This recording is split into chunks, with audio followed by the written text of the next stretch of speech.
You ever met someone who doesn't raise their voice, doesn't chase chaos, but somehow still demands respect? That's the llama. Calm, unbothered. But if you cross the line, they will let you know. No yelling, no drama. Just a well-aimed spit and a silent, don't try me. Hello wild vibers, Vibes of Wildlife here.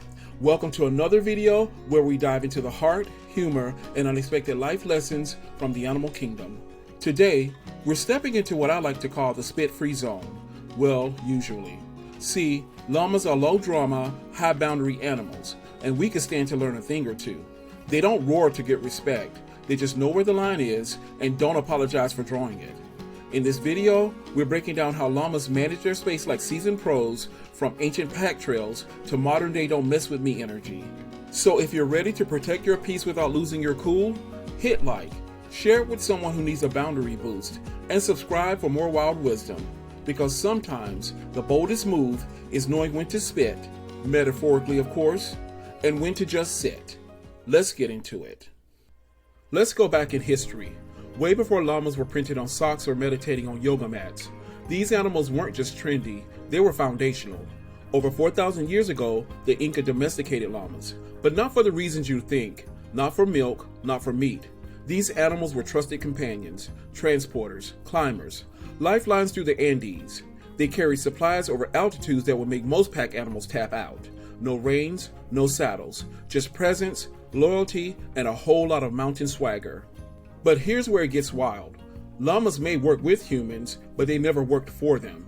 Try to overload one, push it past its limits, that llama would drop like a sack of sand. Just sit. No warning, no drama. Just, that's too much, we're done here. And here's the kicker, you can't force them to get back up. Doesn't matter how loud you yell, how hard you pull, how much you bribe. The llama's made its decision, and the more you push, the deeper it settles in. It becomes one with the earth, a living nope in fluffy form. And yet, this is the same animal ancient civilizations relied on, the backbone of trade, expansion, agriculture. Empires literally moved on the backs of llamas, and still, they never gave up their ability to say nah. That's just not impressive, that's revolutionary. Imagine building a civilization and your MVP has the guts to walk off the field when it's being disrespected. That's not stubbornness, that's self-worth. Pure and unapologetic. So yeah, llamas have been setting boundaries since before the first stone rolls were laid, before the first empire rose, or fell, and that unbothered, unshakable energy is still alive today.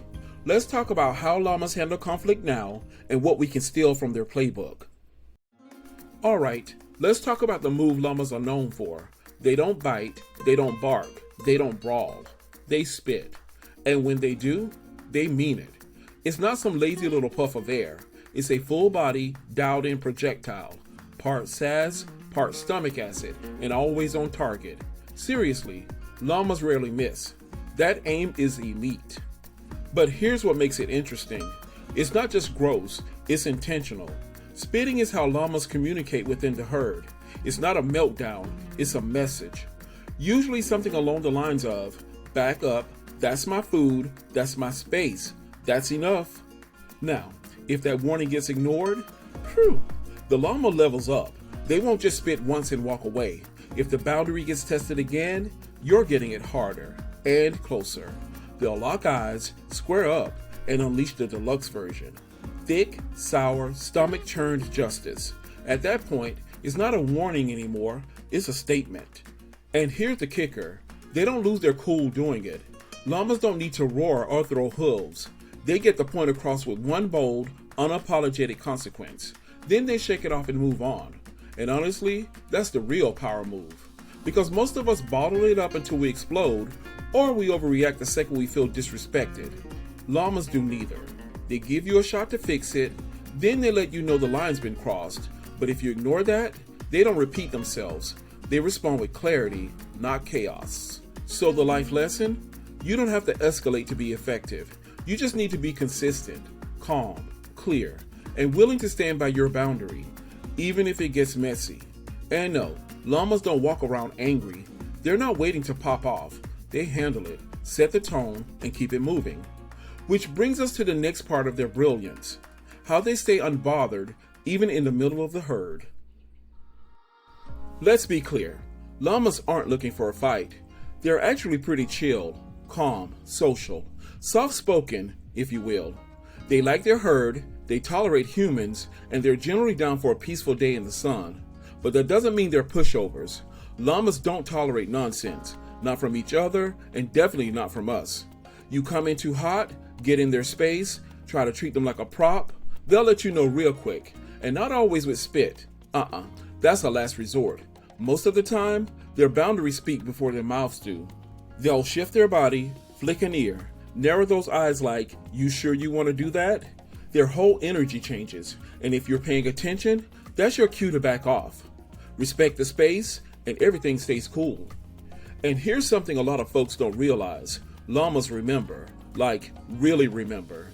They can recognize individual faces, and they don't forget who respected their boundaries or who disrespected them. That time you ignored their signals and got too close, yeah, they clock that. And no, they don't hold grudges, but trust, that has to be earned back.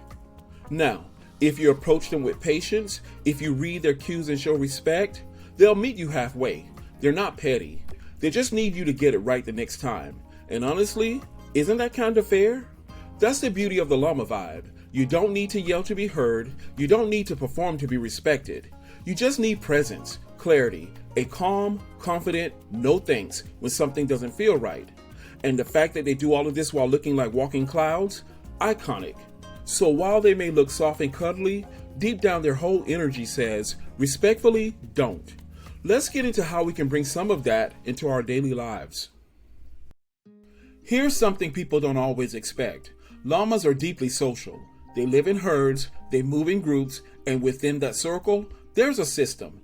Every llama knows where they stand, who's leading, who needs space, who not to mess with before breakfast. It's not rigid, but it's respected. That structure is what keeps the peace. And yeah, tension can arise, just like in any group. But here's what's wild. Most of the time, conflict doesn't go nuclear. Llamas rely on posture, eye contact, a little shoulder lean, maybe some spit if they've had enough. But violence, that's the last card they pull. Now if someone keeps pushing, keeps testing that line, llamas can and will get physical. Neck wrestling, body blocks, a hard shove to say, fall back. But even that isn't about chaos, it's about clarity, a quick reset of the social balance. Then it's over. No grudges, no gossip, just back to the vibe. And here's a twist you might not know. Some farmers use llamas as guard animals. For sheep, for goats, whole flocks protected just by one calm, confident llama. And it works. But get this, they don't just guard those animals, they set boundaries with them too.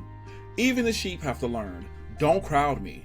The llama makes it clear, I'll protect you, but I'm not here to be climbed on. A few glances, maybe a little nudge, and everyone learns the rules.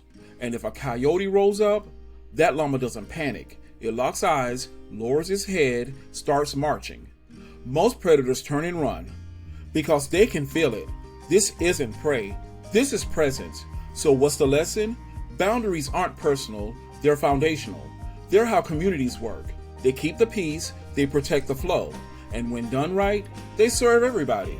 So yeah, when you hold your ground like a llama, you're not just defending your peace, you're shaping the space around you. You're saying, I know my role, I know my limits, and I'll show up for others, but not at the cost of myself. Let's bring it all home. So here's the bottom line. Llamas don't roar, they don't hustle for approval, and they definitely don't overextend themselves just to keep the peace. What they do is protect their space, with calm, with clarity, and when necessary, a well-aimed warning shot. And there's something powerful about that. So take the lesson, set your limits, make them known, and if someone keeps pushing past your signals like they didn't see them, let the metaphorical spit fly, not out of anger, but out of self-respect. Because peace is a privilege, not a performance. If this video helped you feel a little more llama in your spirit, go ahead, hit that like button, share it with someone who needs a reminder to hold their ground, and subscribe for more wild wisdom served with heart, humor, and just enough edge to keep it real. Because sometimes the softest ones bite back the hardest, or in this case, they spit. With that said, thanks for watching, and until next time, stay chill, stay clear, and if you gotta spit, metaphorically of course, aim with purpose.